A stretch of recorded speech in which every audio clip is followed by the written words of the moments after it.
বিএনপির নেতাকর্মীরা যেটা করছে, যদি করে থাকে তাহলে এখনো পর্যন্ত অন্তর্বর্তী সরকার ক্ষমতায় আছে, এটা বন্ধ রাখার কাজ কার? অন্তর্বর্তী সরকার এবং নির্বাচন কমিশনের। তারা কেন ব্যবস্থা নিচ্ছেন না? বিএনপি কি আইনের ঊর্ধ্বে, কিংবা এনসিপি কি আইনের ঊর্ধ্বে? এবং সহিংসতা কিন্তু এক এক জায়গাতে এক একজন করছে।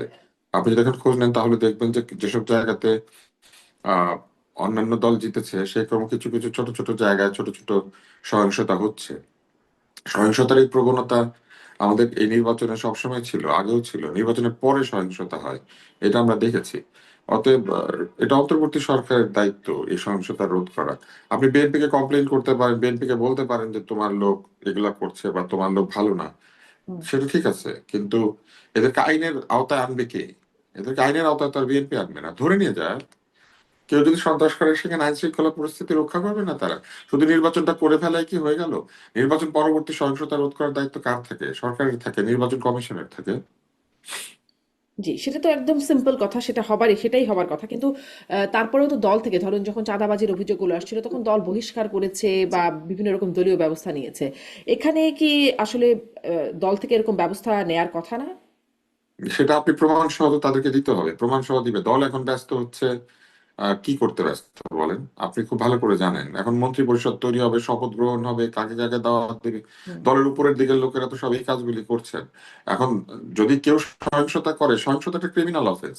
দল চাঁদাবাজির অভিযোগ পেয়েছে, দেখেছে, বুঝেছে যে সত্য, তারপরে এটা করেছে, সেটা নিশ্চয়ই দল বলার সাথে সাথে কাউকে বহিষ্কার করে নাই। দল বহিষ্কার করেছে 7 দিন 10 দিন সময় নিয়ে, কিন্তু এদেরকে তো এখনই বন্ধ করতে হবে। দল তাদেরকে হুম। প্রমাণ পেলে 7 দিন পরে বহিষ্কার করবে, 10 দিন পরে বহিষ্কার করবে। হুম। আর কিন্তু এই দল যে এখন ঘটনাগুলো ঘটে চলেছে ডাক্তার আব্দুল তো সেই ঘটনাগুলো যে ঘটে চলেছে, মানে বহিষ্কার হয়তো পরে করা যাবে, কিন্তু এই ঘটনাগুলো থামাতে কি কোনো তৎপরতা আপনি দেখছেন? কারণ থামাবে? দল তারেক কি রহমান করে কিন্তু থামাবে? বলেছেন দলের যে লোক তার যদি এটা সর্বোচ্চ করে, প্রায়োরিটি আইন শৃঙ্খলা নিয়ন্ত্রণ। জি, জি, বলবেন প্লিজ। দলের লোক যদি এটা করে, দলের লোক তো লোকাল, লোকাল লোকজন এটা করছে, দল কি করবে? ওখানে আরেকটা লোকাল গ্রুপ তৈরি করবে তাদেরকে গায়ের জোরে থামাতে? দল তো গায়ের জোরে কাউকে থামাতে পারে না, নির্দেশ দিতে পারে। যে অন্যায়গুলি করেছে সে তো ক্রিমিনাল অফেন্স করছে, ওখানে পুলিশ কি করে, আর্মি কি করে, অন্য যারা আছে তারা কি করে? তারা তাদেরকে ধরবে না? দেশে আইন শৃঙ্খলা তো এখনো দেখেন অন্তর্বর্তী সরকার আছে এবং দেশে আইন শৃঙ্খলা নিয়ে কথা উঠছে। তারা আসলে আইন শৃঙ্খলা রক্ষা করতে পারে না, যে কথাটা আমি এর আগেও বলেছি। নির্বাচনের দিন জনগণই আইন শৃঙ্খলা রক্ষা করেছে। শুধুমাত্র সিটি ব্যাংকে অ্যাকাউন্ট থাকলেই করতে পারবেন গুগল পে, তাই অ্যাকাউন্ট খুলুন আজই। মানে তার মানে সামারি কি এরকম যে দলের আসলে বিএনপির এই মুহূর্তে করার কিছু নাই? না, বিএনপি করার আছে। বিএনপি কে আপনি অভিযোগ করবেন, করলে পরে বিএনপি দেখবে অভিযোগ সত্য কিনা।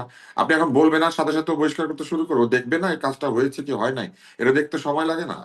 চাঁদাবাজির অভিযোগ যখন এসেছে, সেটা নিশ্চয়ই তারা দেখেছে, দেখে যাদের বিরুদ্ধে যেমন মনে ধরুন হয়েছে। গণমাধ্যমেও কিছু খবর তো আসছে, গণমাধ্যমেও আসছে কিছু খবর, সেই খবরগুলোর প্রেক্ষিতে বা ভিত্তিতে। আপনি এখন যা দেখাবেন সেটা সত্য বলে মেনে নিতে হবে। গণমাধ্যমে আচ্ছা, যা আসে সব সত্য। দল কি এইভাবে কাজ করে? দল গণমাধ্যম থেকে কাউকে বহিষ্কার করে? গণমাধ্যমে আসলে বহিষ্কার করে দিলে তো দলের অর্ধেক লোককে বহিষ্কার করতে হবে, স্পষ্ট তাই ডক্টর না? আব্দুল মোতাসের গণমাধ্যমে আপনার এসেছে বক্তব্য। অতএব আপনি বহিষ্কার। গণমাধ্যমে দেখা যাচ্ছে কেউ আগুন দিয়েছে, সেখানে যদি কারো চেহারা পরিষ্কার দেখা যায়, সেই জিনিসপত্র সহ দলের কাছে আপনি পাঠাবেন। দলের কাছে অভিযোগ আসবে, দল দেখবে এটা সত্য কিনা, তারপরে বহিষ্কার করবে। চাঁদাবাজির সাথে এটা মিল নাই। চাঁদাবাজি কেউ করছে, এই চাঁদাবাজি করছে, কারো বিরুদ্ধে অভিযোগ এসেছে, তখন দল খবর নিয়েছে যে সত্যি সত্যি সে চাঁদাবাজি করেছে কিনা। যখন হুম। নিশ্চিত হয়েছে তখন বহিষ্কার করেছে। এটা তো আসার সাথে সাথে করে নাই। এখনো যখন অভিযোগ যাবে, তা আসার সাথে সাথে করবে না। হুম। জি, স্পষ্ট। অভিযোগ যাবে, মানে সে ঠিক এই বহিষ্কার হবে। মুহূর্তে বহিষ্কার তো থামানোর কোনো দায়িত্ব, শাস্তি না।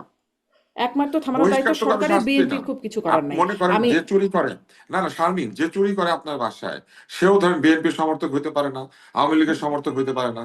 তো আওয়ামী লীগ আর বিএনপি তাকে বহিষ্কার করে দিলে আপনি সন্তুষ্ট হয়ে যাবেন যে আপনার বাসায় চুরি করেছিল, আওয়ামী লীগ তাকে বের করে দিচ্ছে? চুরি সাজা নাই বাংলাদেশে? সাজা দেওয়ার দায়িত্ব নাই তাদের? এতদিন দায়িত্ব নেন নাই বুঝলাম, আপনারা অনেক কাজে ব্যস্ত ছিলেন, সংস্কার, বিচার, নির্বাচন।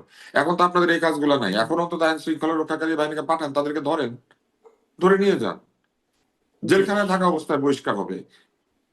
জি। আমি ডক্টর শিব্বির আহমেদ আপনার কাছ থেকেও একটু শুনতে চাই যে আপনারা কি মানে জামাত কি এই ঘটনা, যেহেতু জামাত ইসলামের আমিরকে আমরা শুনেছি যে বাড়িঘরে আগুন, হামলা, ব্যক্তিগত হামলা, ব্যক্তিগত মানে ব্যক্তিকে হামলা করা হচ্ছে এরকম ঘটনা তিনি আগেই কমপ্লেন করেছেন, সাংবাদিকদের সামনে এই অভিযোগগুলো বলেছেন। এই অভিযোগগুলো বিএনপির মানে কর্তৃপক্ষকে কি জানানো হয়েছে বিএনপির কাছে, বা আইনগত ব্যবস্থা আপনারা কি নিয়েছেন সেটাও একটু শুনি।